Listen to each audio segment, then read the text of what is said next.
Bonjour mes chers amis, je suis ravie de vous retrouver à l'occasion de votre guidance surprise et flash pour ce qui est des émotions donc de cet été 2023, juillet et août, et nous allons découvrir ensemble quels sont les messages, les conseils de la guidance pour vous permettre au mieux d'évoluer. Alors je vais vous transmettre de façon très intuitive ce qui ressort.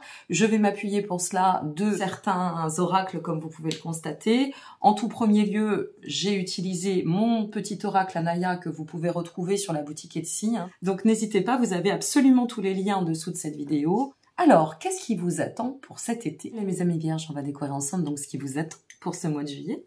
C'est parti avec la guidance intuitive d'Anaya. Oh, la carte de la jalousie, intéressant. Alors, la seule rivale de la jalousie est la peur. En lâchant celle-ci, la guérison s'opère. Attention à ne pas prendre que le terme, ça reste une guidance intuitive. La jalousie. De quoi devons-nous nous destituer? Sur quoi nous devons opérer la transition? Qu'est-ce que nous devons lâcher?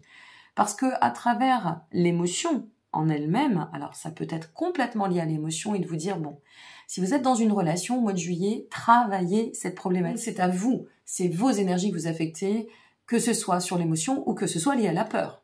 Parce qu'on est bien sur de la peur. Donc qu'est-ce que je dois détacher pour pouvoir permettre à mon énergie de se renouveler, de couper vraiment les liens avec ce qui ne convient plus et ainsi d'ouvrir une capacité de transformation, mais surtout, quand on est dans la peur, d'allègement, de libération.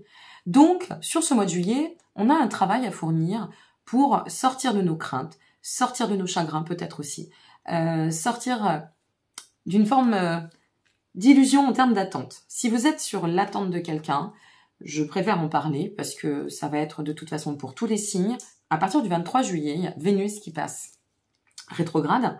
Et donc, Vénus rétrograde, c'est vraiment le moment du 23 juillet au 4 septembre. En plus, ça va transiter sur votre période anniversaire, à partir de fin août-septembre. Et puis, fin août-septembre, on a aussi Mercure qui passe rétrograde et qui vient se rajouter aux aspects. Alors, cette période de Vénus rétrograde, pour tout à chacun, c'est une période où le passé peut refaire surface, où le passé peut nous rappeler à l'ordre aussi, peut-être pas en se manifestant, peut-être pas venant simplement frapper à la porte, mais en nous, en soi, par rapport à une configuration, une nouvelle rencontre, une situation, une configuration vraiment qui va nous replacer sur un rappel du passé. Et Vénus rétrograde, je le dis, si vous faites une rencontre avant le 23, laissez-vous du temps, avant le 23 juillet jusqu'à début septembre, apprenez à vous connaître, allez boire des pots, enfin voilà, ne vous précipitez pas, tout ce qui démarre en Mercure, en Vénus rétrograde, n'a pas vœu de solidité. Ça, c'est clair et net, et ça vaut vraiment pour tous les signes. Ici, vous particulièrement, il y a quelque chose à détacher. Donc, Vénus rétrograde cependant, c'est très très bon pour clôturer le passé. Mais dans clôturer le passé, il n'y a pas que nos relations. C'est bien une guidance flash pour vos émotions, savoir un petit peu comment ça peut se manifester. Donc ici, quelque sorte, c'est comme si on était en train de vous dire, bon, il est temps de rayonner, ami vierge, ou ascendant vierge, ou Vénus, lunaire vierge, peu importe. Il est temps de rayonner. Donc, lâche ce bagage, lâche les attentes inutiles, détache-toi de ce qui n'a pas lieu d'être, des désillusions, détache-toi de tes chagrins, détache-toi de tout ce qui vient affecter ton plan de progression et remets-toi en selle. N'oublions pas la phrase la plus importante. La seule rivale de la jalousie, passons, est la peur. D'accord? En lâchant celle-ci, la guérison s'opère. Lâchez les bouées, lâchez les vieux bagages. Voilà ce que ça vous dit pour ce mois de juillet. C'est un temps où on doit se libérer. Voilà ce que cette carte veut nous dire. Ça reste un oracle intuitif, Anaya, attention. On a un message, on a un mot-clé, une phrase, et puis après on se laisse complètement porter par l'intuitif, et c'est là où ça donne des merveilles. Donc ici, c'est comme ça que moi je vous le transmets. Une phase d'accomplissement est en chemin, où vous attend, je dirais même qu'elle vous attend, mais il faut trouver le bon point d'équilibre, et surtout, vous ne pouvez pas avancer avec des boulets aux pieds et des gros bagages. Ça va être compliqué. Donc, délestez-vous. Voilà pour votre mois de juillet. Allez, on transite, on va voir sur le mois d'août. Waouh, magnifique. Fondation. Solidifié d'un ancrage stable, le bâti s'avère viable dans le temps. Eh bien oui, si vous vous allégez ici, automatiquement ça répercute là. Et vous voyez, la transition pour fin d'été, donc août, Après, peut-être août, un peu septembre. Hein. Je m'appelle pas Dieu pour délimiter au 31 août et au 3, etc. Hein, on est d'accord. Mais ici, c'est extrêmement parlant parce que on nous montre à quel point c'est important de détacher, de vous délester de ce qui ne convient plus pour pouvoir envisager le meilleur avenir et donc poser un nouvel ancrage, mais, je le répète, viable dans le temps. Alors ça vous convient à merveille. Vous qui êtes un signe de terre, qui êtes quand même bien aligné hein, au niveau de vos propres fondations, et bien ici, on vous invite en fait à poser les nouvelles graines, hein, je dirais, les nouvelles fondations. Alors, on n'est pas obligé de... C'est comme dans une maison, hein, on déménage, on peut se libérer de ce qui ne convient plus, on peut garder des choses qui nous serviront toujours, mais l'essentiel, vous voyez, pour aller ou manifeste tendre à pouvoir eh bien, établir cette nouvelle direction. Il y a vraiment un tremplin là très important entre juillet et août. Allez, et tout cela va vous permettre à quoi? Oh là là, génial, super. Tout cela va vous permettre de pouvoir tendre à la nouvelle exploration. C'est-à-dire que le voyage, c'est ça, mes amis. C'est d'aller dans le sens du voyage de la vie. La vie, ça peut pas être toujours de la même façon, tous les jours.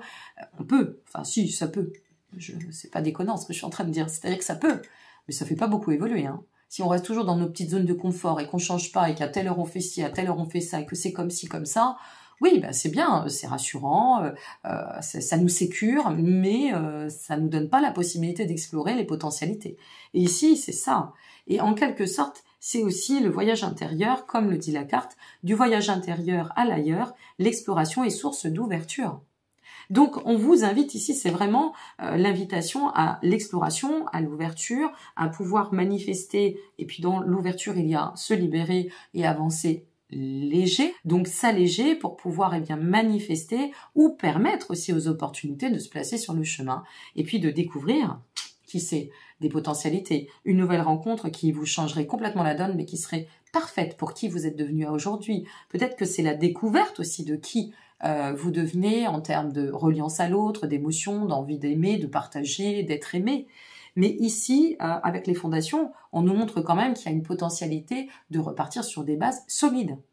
Donc, s'il s'agit d'une rencontre, on peut effectivement attirer à soi du fait de se détacher de ça ou d'une attente ou de quelque chose qui n'a plus lieu, attirer à soi ce qui est très bon pour nous, et puis en transversal, eh bien, de nous ouvrir sur ce chemin d'exploration et de laisser la vie et la joie de la vie se manifester. Mais c'est magnifique, hein. L'émotion, c'est la carte de l'émotion. Donc c'est ça, en fait, vous voyez, cette carte, elle nous dit quoi? Elle nous dit, mets du pétillant dans ta vie, vois les choses avec un autre regard. Ouvre-toi aux potentialités et surtout, crois en cette lumière, crois en ce nouveau chemin qui est là et qui s'illumine devant toi. C'est exactement ça hein, qui vous attend. Moi, j'ai cette sensation qu'au niveau émotionnel, c'est ça hein, pour cet été. Hein. Il y a vraiment un cap important. Et le message pour vous, pour finir... Au-delà de l'ego. Ah, abandonnez-vous au flux de la vie. Ben c'est ça, au-delà de l'ego, l'ego c'est dans le sens, comment vous dire? C'est dans le sens résistance. Hein. C'est dans le sens blocage, c'est dans le sens je veux pas bouger, je veux pas faire bouger les lignes. Ben si, voilà, si vous voulez les faire bouger, voilà ce qui vous attend, voilà ce que je dirais. Après, vous n'êtes obligé de rien, chacun fait comme il entend, nous avons le libre arbitre devant. Ça ne reste que des clés, ça ne reste qu'une vibration, une vision d'ensemble, à vous de voir comment vous allez l'opérer. Mais quoi qu'il en advienne, vous avez un beau challenge et défi. Alors, n'oubliez pas d'aller voir pour votre ascendant. Peut-être que vous aurez plus d'informations. N'oubliez pas de revenir hein, sur le mois d'août, puisque c'est bien juillet-août. Et puis, vos guidances vont arriver entre le 19 et le 21 juillet. Pour le mois d'août, j'ai commencé à les établir et je peux vous dire qu'il y a une belle cadence et une belle dynamique. Allez, très bel été à vous. Prenez soin de vous et soyez heureux. Et en route pour l'aventure. Au revoir.